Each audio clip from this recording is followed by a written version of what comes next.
आखिर महाभारत युद्ध सच में पांडव जीत गए थे या फिर यह सिर्फ इतिहास की एक ओर से सुनाई गई कहानी है? और अगर किसी ने पूरे युद्ध को अपनी आंखों से देखा हो तो क्या वह कुछ और सच बता सकता है? ऐसा ही एक पात्र था बर्बरीक, जिसे माना जाता है कि उसने पूरे महाभारत युद्ध को अदृश्य रूप में देखा। जब गांधारी ने युद्ध के बाद उससे पूछा कि असली विजेता कौन था, तो बर्बरीक ने ऐसा उत्तर दिया जिसने गांधारी को भी मौन कर दिया। क्या था वह कटु सत्य? बर्बरीक भीम के पौत्र और घटोत्कच के पुत्र थे।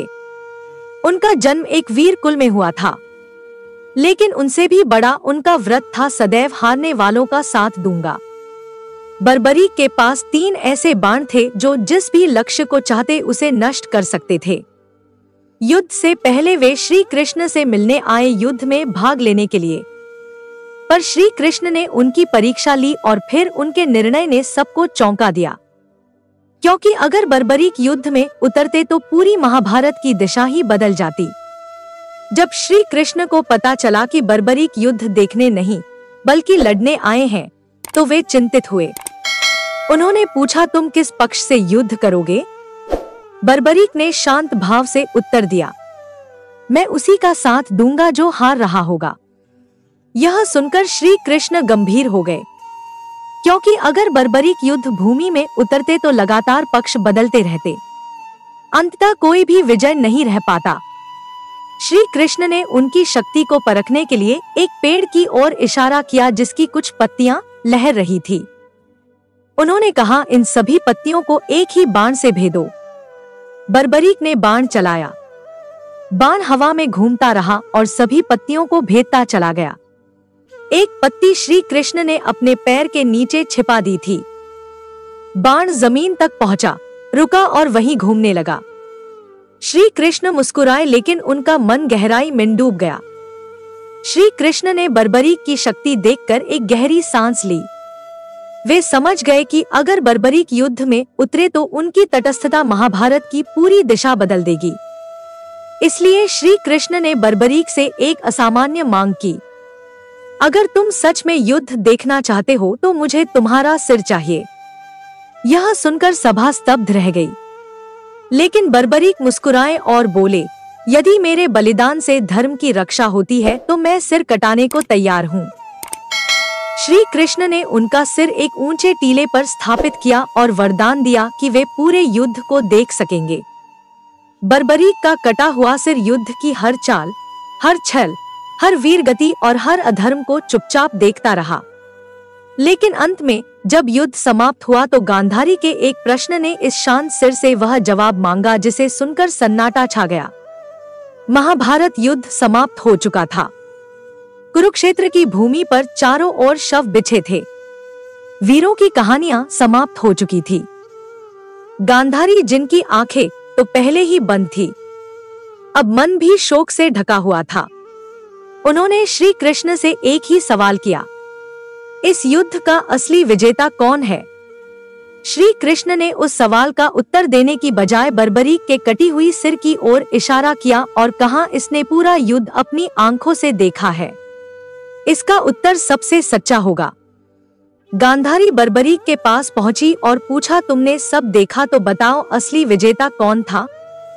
कुछ क्षणों तक मौन छाया रहा।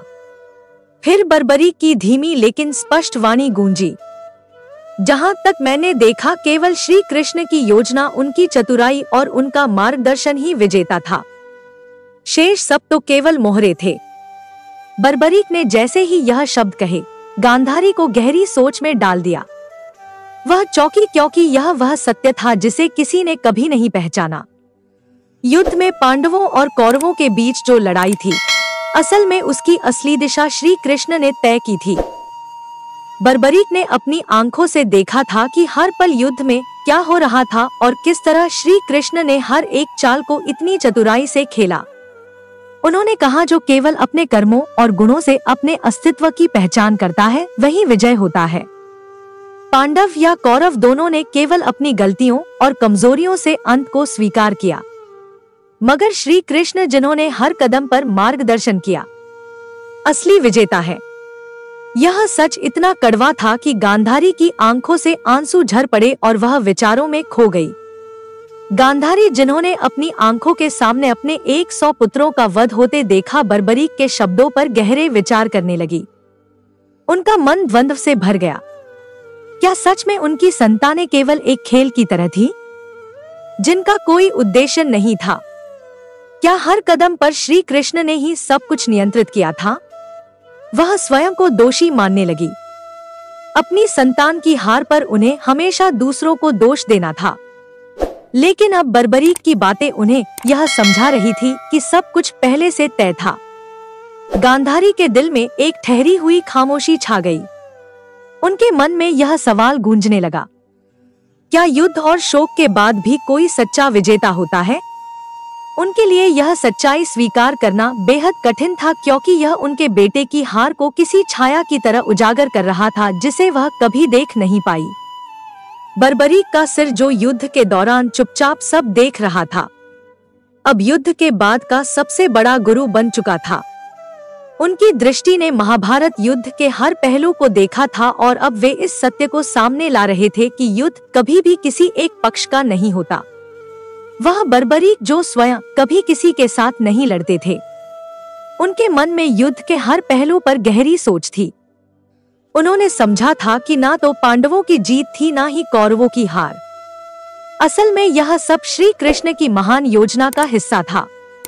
उनके शब्दों में यह सच्चाई छिपी हुई थी कि कोई भी जंग, चाहे वह कितनी भी भयंकर हो, असल में केवल एक उद्देश्य से लड़ी जाती है, धर्म की रक्षा। बर्बरीक ने महाभारत के हर पात्र को सिखाया कि शक्ति का असली स्रोत केवल ईश्वर का मार्गदर्शन ही होता है। श्री कृष्ण ने बर्बरीक के सत्य को स्वीकार किया और उसे आशीर्वाद दिया, लेकिन साथ ही एक और रहस्य खोला। उन्होंने कहा, तुम्हारा बलिदान और तुम्हारी शक्ति तो अद्भुत है, लेकिन असली धर्म तो आत्मज्ञान में है। तुमने महाभारत के बाद जो देखा उसे पूरी दुनिया के सामने लाना चाहिए। बर्बरीक ने अपना सिर चुपचाप झुका लिया और कहा, मेरे जीवन का उद्देश्य अब यही है कि मैं इस युद्ध के बाद की सच्चाई को बताऊं। यह सच्चाई सभी को समझनी होगी, क्योंकि धर्म के मार्ग पर चलने के लिए हर व्यक्ति को श्री कृष्ण के द्वारा दिखाए गए रास्ते की आवश्यकता होती है।